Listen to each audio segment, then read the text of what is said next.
In this tutorial, you'll learn how to use the discussion board effectively.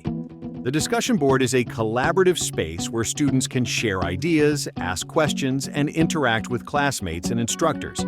First, navigate to the discussion board from the main menu.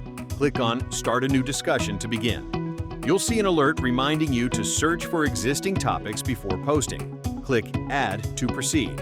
Enter your discussion topic in the text field, then click Submit to post your question.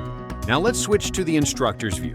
When a new discussion is created, the instructor receives a notification. Click the notification bell to view it. Select the discussion thread to open it. Type your response in the reply field, then click Submit to post your answer.